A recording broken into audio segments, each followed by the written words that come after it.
Hey, salut tout le monde, c'est Quentin de la chaîne Davystorm et aujourd'hui on se retrouve pour une nouvelle vidéo et dans cette vidéo je vais vous expliquer comment j'ai recréé Sokoban, le jeu de stratégie où le but est de pousser des caisses sur des cibles en moins de 45 minutes. Allez, c'est parti.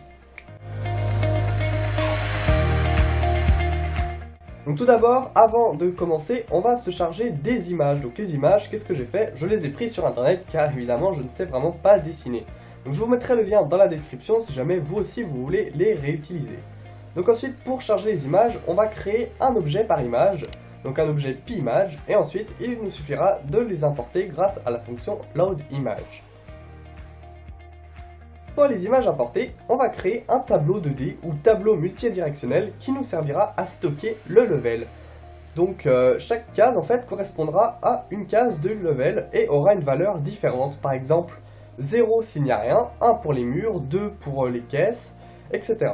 Ensuite, du coup, pour pouvoir afficher ce level, on va créer une fonction affichage de level qui va permettre de parcourir en fait notre tableau justement multidirectionnel, notre tableau 2D, et va tester chaque valeur une par une pour savoir s'il faut afficher, quelle image faut afficher, si c'est un mur, rien, est-ce que c'est une caisse, etc. Et ça va nous permettre du coup d'afficher sur notre fenêtre les différents éléments comme ils doivent être. Une fois notre niveau affiché, on va maintenant s'occuper d'afficher notre fameux personnage. Donc pour cela, ce qu'on va faire, c'est qu'on va créer deux variables, la variable xPers et yPers, qui vont évidemment correspondre aux coordonnées de ce personnage. Et ensuite, on va créer une nouvelle fonction qui va permettre de récupérer ces coordonnées et d'afficher l'image aux bonnes coordonnées, afin de voir notre personnage apparaître par-dessus notre niveau. Bon, maintenant c'est bien, on a notre personnage, mais ce qui nous intéresse, c'est de pouvoir le déplacer.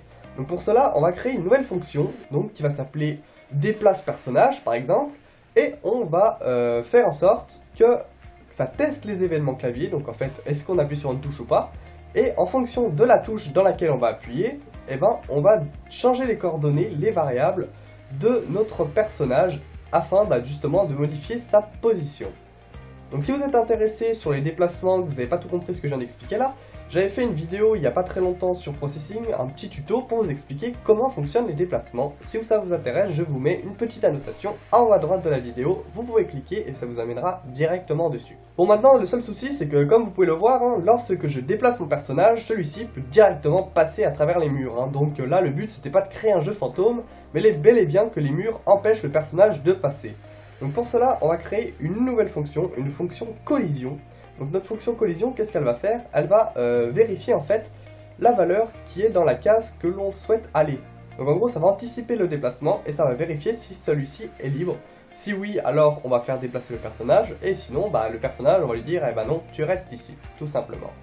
Pareil, si jamais vous êtes intéressé sur les collisions, car c'est quand même quelque chose d'important dans les jeux vidéo, j'avais créé un petit tuto sur Processing. Comme tout à l'heure, je vous mets un lien en haut à droite de la vidéo, c'est gratuit. Bon, maintenant qu'on a géré les collisions, voilà que c'est beaucoup mieux qu'avant, on va maintenant afficher les caisses. Donc les caisses, c'est quand même ce qu'il y a de plus important dans le jeu, car c'est un peu le but, c'est de les pousser sur les cibles. Donc pour afficher les caisses, dans notre fonction afficheMap, on va ajouter les caisses. Donc en fait, on va rajouter une condition et on va tester si la valeur du tableau multidirectionnel est égale à 3, alors on affiche la caisse.